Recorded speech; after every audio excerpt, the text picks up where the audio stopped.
So I just went over there and took the other 2 bolts off of it. Got my grease gun, went in there, and I was greasing it. In the meantime, the area supervisor arrives to check the crew's progress. Satisfied with what's happening, he gets on the phone. Over at the engine, the crew finishes their work. I was under the impression, that they were going ahead and leave the unit down until we got the walkways in place. And they didn't have that impression. The contract mechanic said, I'm through, we can try it, see if the lifters clear out, but that was one thing we was really having problem with, lifters. And I had the crew and the contract mechanic on site, and I didn't even think about Jim, since I feel we communicate to them well that I don't have to keep an eye on. Now these filters, which can be vertical or horizontal vessels, are used at the gas outlet downstream of the molecular sieve beds. They trap molecular sieve dust and prevent plugging or damaging of heat exchangers. Heat exchangers are designed to transfer heat from a hot fluid to a cold fluid without mixing the 2 fluids. Depending on the makeup of the inlet gas stream, numerous heat exchangers, usually 4 or more, are used in various stages of a cryogenic plant. 1 exchanger chills the inlet gas stream. 2 exchangers warm the liquids being processed by the demethanizer. And another heat exchanger warms the liquids produced by the demethanizer. A cryogenic plant can have 3 types of heat exchangers: shell and tube, plate fin, and aerial coolers. Shell and tube exchangers are more commonly used with high process temperatures. For instance, on the incoming gas stream. Our first presenter, Brian Borg, is near the DeGray Spillway in Arkansas. Let's join him there now.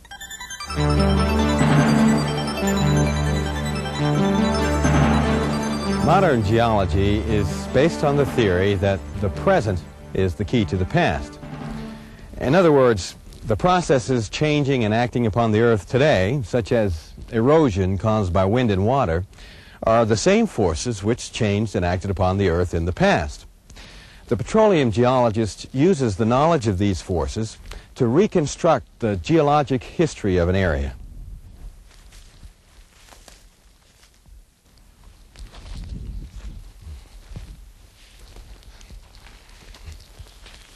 Geologic evidence of marine organisms located in some of the highest mountains and in the deepest wells indicates that sedimentary rocks and organisms were deposited in shallow seas and then over millions of years of geologic activity rose or fell to their present positions. So, oil, gas, and coal, commonly called fossil fuels, were formed from this organic material, which underwent chemical changes in the earth. All the current evidence indicates that most oil was formed when this organic material was deposited on the seafloor in shallow seas surrounding the continental landmasses. The plant and animal remains were then buried by the sediments, which washed down from the land by rivers, accumulating mud, silt, and sand, covered and entombed the organic matter layer after layer, year after year. As the sediment layers built up, the organic matter and sediments were compacted into siltstones, shales, and sandstones. Pressure and temperature changes caused chemical changes within the decaying carbon and hydrogen-rich matter, creating various kinds of hydrocarbon molecules. We'll start with the cylinder and piston. Here's where most of the action occurs in a reciprocating compressor. In the cylinder, a trapped volume of gas is compressed by the piston, increasing the gas pressure. The gas is then discharged, and a new volume of gas is again compressed by the piston. This cycle repeats itself hundreds of times per minute. When gas is compressed, it generates heat. So to help control heat buildup and prolong cylinder life, cylinders have passages for cooling water. Keeping things cool is vitally important in operating a reciprocating compressor.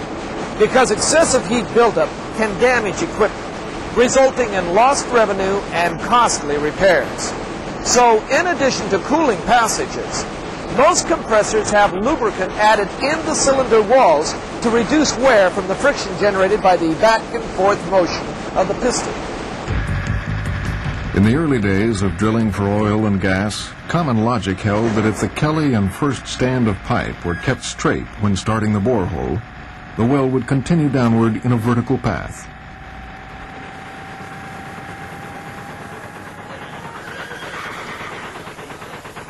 Drillers had not realized that wells could be seriously crooked until the development of Oklahoma's Seminole field in the 1920s.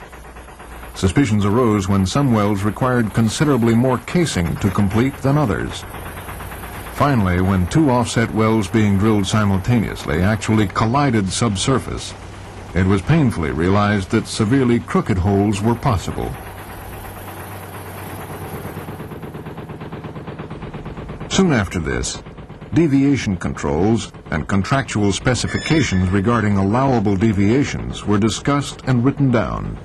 Let's look at some particularly well-suited applications which benefit dramatically from directional drilling techniques, beginning with offshore drilling. The high cost of constructing and operating over water dictates that an offshore field be produced from as few platforms as possible. To achieve this, multiple wells are drilled directionally from a single platform. Surveys are instrumental to ensure you reach your targets and stay on track for secondary targets. The location of formation tops provide data for geological mapping, geophysical interpretation, and reservoir management. Our first major safe driving technique is the visual method known as aim high and steering.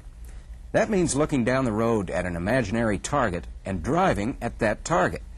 Naturally, that target constantly changes as you move forward. Aiming high and steering allows you to see problems developing and take avoidance action.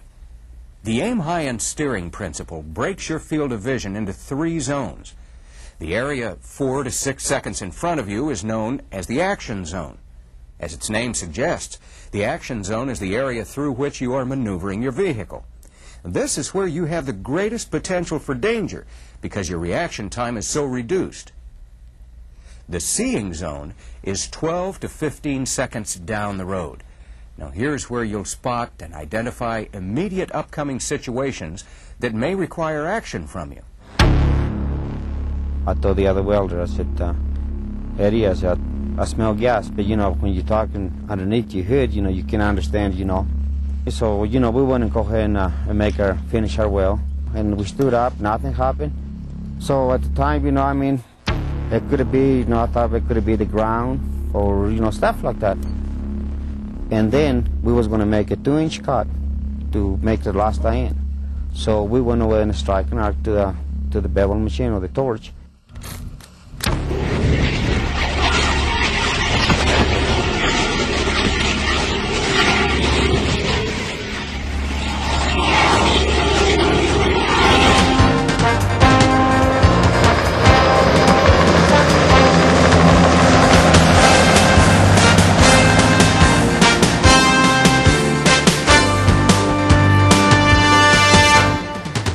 During a spill cleanup, there's always a lot of activity, and it's easy to cut corners when it comes to safety.